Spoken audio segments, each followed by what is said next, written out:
So here I am in my room. My computer is turned on in front of me, and my microphone sitting here. There is a notepad open with some notes about my podcast. It's time to rewind.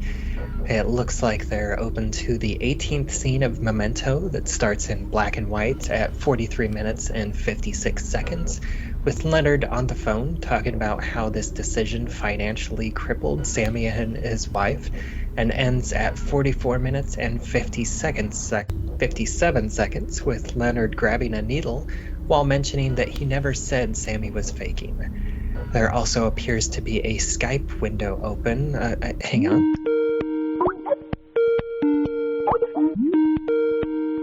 Who is this? Bubba, it's Lisa Leahy from Rabbit Hole Podcast. You know me from Between the Scares and from Pictures and Conversations, a Rabbit Hole Podcast book club.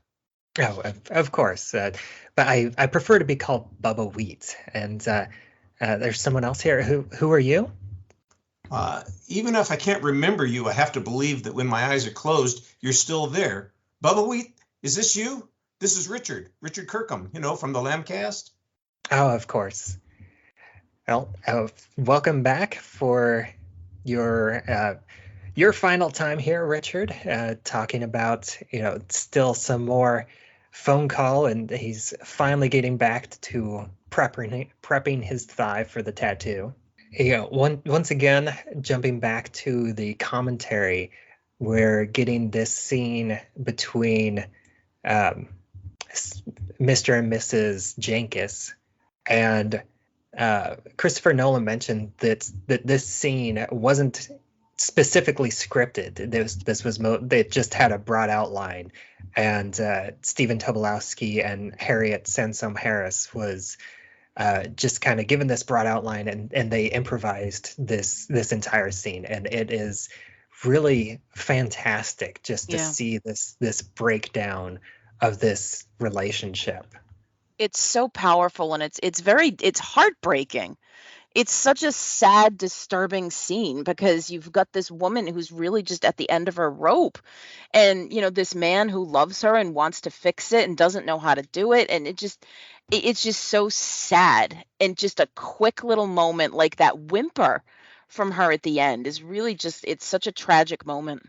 Yeah, and just the way she ends that scene, like I've never really understood exactly what she was saying and exactly what she's talking about, but it doesn't matter. But just the way that she ends with it, just this whimper of "I'm tired."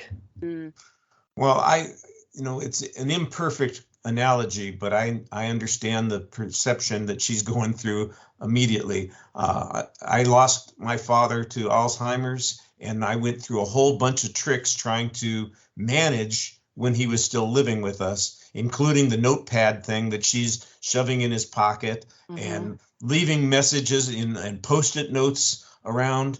For the first few months when I was taking care of my father after my mother had passed away, I would go to his apartment. I would put his breakfast together. I would set it on the table. I would leave a note for him to look at all those kinds of things, just to remind him to do these things. Take your pill. Make sure, that you, put the milk back in the refrigerator, that kind of stuff. And it didn't work. It didn't work at all. And it's so frustrating because you're trying to everything you can think of to make their life better, to make your life better. And it is wearying. It's tiresome. It basically, it's heartbreaking. There's a whole focus of that in the short story. That when I teach it with my students, they get hung up on it because they haven't really thought through its purpose. And the character in the short story is named Earl. He's not Leonard, and he wakes up in sort of a white hospital-ish sort of room. It's actually in a mental institution, and he sees posted on the wall like your schedule, and the hours of the day are blocked off, and he's got like half an hour blocked off that says brush your teeth. It's from like 8 to 8:30. And he laughs to himself and goes, who needs to brush their teeth for half an hour? My students get hung up on that. They go like, who's brushing their teeth for half an hour? Not thinking of the fact that whenever he wakes up and looks at the clock and sees a particular time in that time range, it should be when he brushes his teeth. And I always have to sort of talk them through this idea of what he's trying to do with that note. Whoever wrote that schedule for him, like, what is it that he's actually putting behind that intention? And then, of course, it doesn't work because he looks at it and completely disregards it. And it's this element of, we have this logic that we're relying on. And, your dad, sadly, I'm very sorry to hear about that, that isn't working the same way anymore. Sammy, that isn't working the same way for him anymore. Leonard is trying to harness that and use that for his best purposes. And it's just not going to work. And so, like, people who have that ability think, okay, well, this is what works for me, whereas it's just going to fall apart later on. Yeah, and then in the commentary, Christopher Nolan mentions that a lot of people come up to him and say that this scene really resonates with people who have dealt with Alzheimer's, and he mentioned that wasn't something that he was thinking of, but like as the more it came up to them, the more it's like that exactly makes sense, and it doesn't matter that they're not dealing with exactly the same thing, but what really matters is that emotion that comes across. Yeah, that connection, that trying to get through and trying your best. I mean, I can't speak to it because I don't have that experience, but to be Sammy and to see the anguish in his wife and to not be able to fix it, to frankly not know why she feels the way that she does. Mm-hmm. I can't imagine that helplessness either. And then, one thing that I noticed, just to lighten things up just a little bit, that I think is interesting, that I think I noticed but I never really picked up on before, but like Sammy's remote control is so huge. It's like a 70s or 80s style remote control for the TV. It is. And I really never noticed that until now, because this movie came out in 2000. Mm-hmm.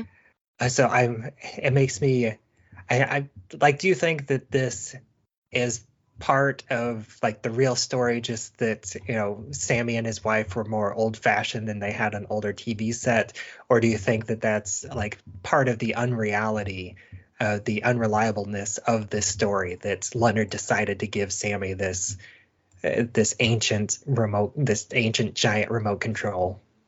Well, it could be an old Zenith working on the sound system for changing the channels, or it could be one of those big remotes that literally people who had conditions like that, people who are older and have a hard time seeing, they have oversized remotes for them to be able to use the technology. So it could have been something like that it's a coping mechanism.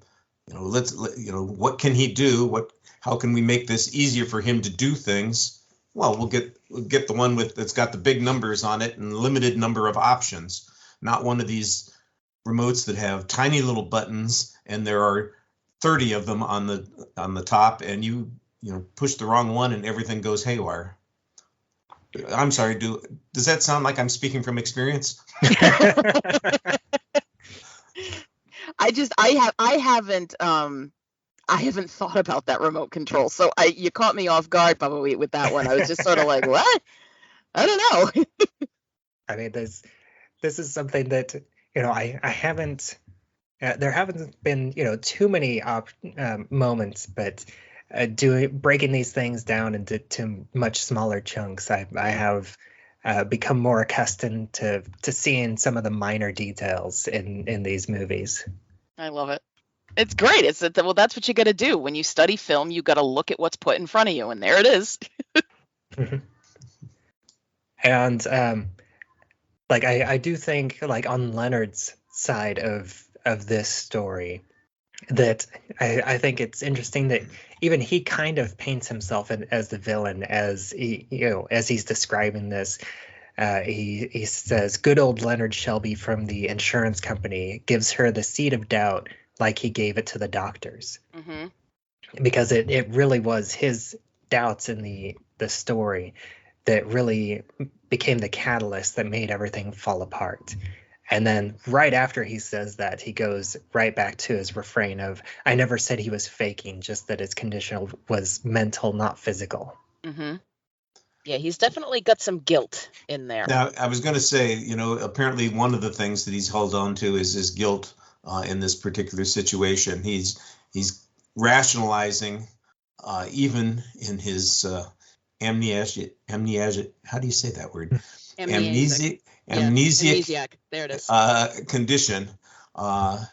This decision that he's made that probably was wrong and had horrible consequences. Yeah. And I believe that he repeats the phrase at least twice. I never said that Sammy was faking. I never said that. Yep. And we mentioned it a little bit briefly, but this is where we see Leonard start to get into the slightly more complicated process as he begins to build this homemade tattoo machine with the ink pen. He dumps out the contents of this bag where we see the pen, the package of needles, the note card with what he's eventually going to tattoo, and the Scotch tape. I've never done one of those homemade prison type tattoos, so I can't say I have either. I'm just going to take his word that he's got all the essential ingredients there. Yeah, I don't intend to try it either, so I'm going to trust that everything in the movies is real. So he must totally know that that's how it's done. Yeah, I haven't done one of those tattoos myself, but I have watched like a lot of tattoo shows. And as far as I can tell, that technique does seem like it's an accurate technique that would work to make this homemade tattoo. I mean, there's a certain logic to it, I guess, where you'd have the you're depositing the ink under a certain number of layers of skin, where when it heals, it would still show up. So I don't know, works for me, I guess. Yeah, although this process is a lot slower and more painful than a typical tattoo needle. Yes, probably a little less sanitary.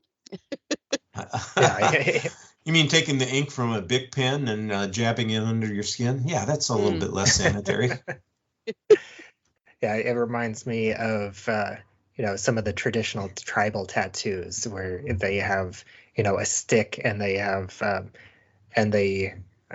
there's like the long stick with the sharp point and the ink, and then they have another smaller stick and they beat the sticks together in order to get that up and down motion to make the tattoo. Mm-hmm. And that is also a very painful process. I just get the impression that he's gonna drag it, you think that through and it's like, oof, this does not sound pleasant. I would almost think that he has the batch of multiple needles that he could make a homemade multi-needle to make the thicker yeah. Gosh, he'd have had to learn how to do that though before he had his right incident. That's a good point. So he may just be relying on this is sort of how this works, right? Yeah, and I think we only really in this moment we see him picking up the dumping out his supplies and picking up the needle. So I'll probably we'll get into this later. I think I am going to maybe try to do a little bit more research on this process and how it works to talk about in a future episode whenever we actually see him building this single needle tattoo implement. Well, that's another story question. How does he learn this skill if he didn't have it before he had the incident? Even what if you nowadays, of course, we'd watch a YouTube video and figure out how to do it. And if he had that access to that every time, he could write himself a note. Go to YouTube and watch this particular video, and then you could do it. But watch later. Yeah, But before YouTube, I'm not sure how he acquired this technique and the ability to do this. And obviously, he he's doing some of them himself, and some of them somebody else is doing. Yeah, I don't know which ones he trusts the most. Yeah, and I think whenever you see them, I would say that there's only 3 or maybe 4 of the tattoos which look like they were potentially self-done tattoos, which is not nearly enough to have learned through that repetition, because you would have to go through many instances. But I do think that, like we talked about in the first episode, where we show Sammy giving his wife the insulin injections, I'm curious if this is a similar enough process that he was able to use those cues of the insulin and prepping the insulin needle to this process of the giving himself a tattoo. It's a good point. It is a really good point. Well, it seems more complicated and dangerous than I would attempt with my inability to remember information. I think I'd be a little, there's plenty to be frightened about here, but, I'm a scaredy cat when it comes to those kinds of things anyway. Yeah, because I haven't done it, but whenever you're giving an insulin injection, I'm sure that you have to, go through the entire skin layer. But whenever you're doing a tattoo, you're only supposed to go, a very specific depth to get the ink to stick. Mm-hmm. And I think that would be, the very different part of the process that would be difficult to learn in this condition, unless it was, that the scene that we don't see is the, month he spent in prison where he learned to get a tattoo. Maybe it's something he picked up as an investigator. Ah, there it is. See? Yeah. He had to watch somebody in a testing room.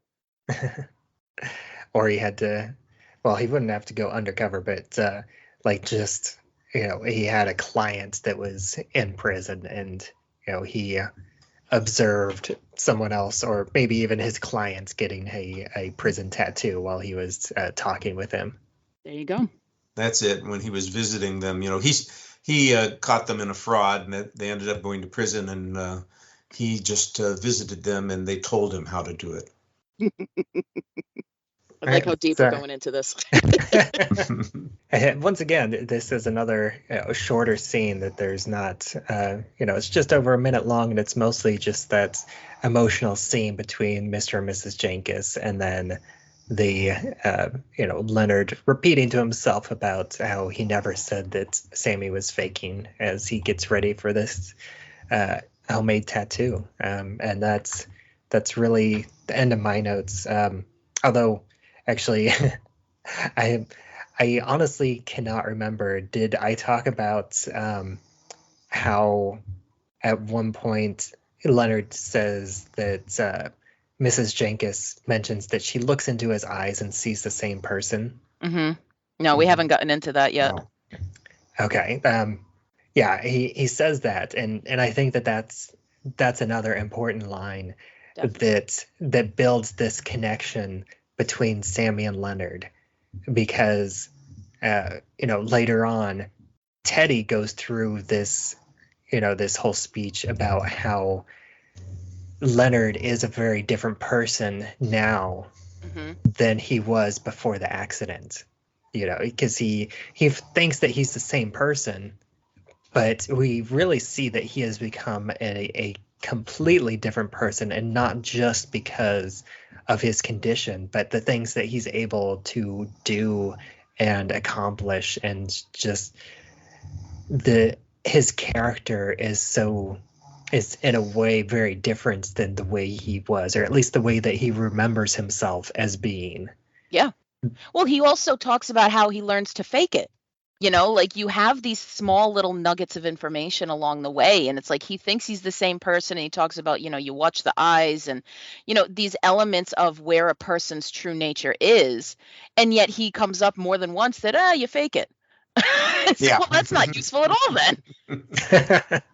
Yeah, and also just, again, with that connection with the eyes, because, again, he talks about, as an insurance investigator, he would look into people's eyes to see whether or not they were lying.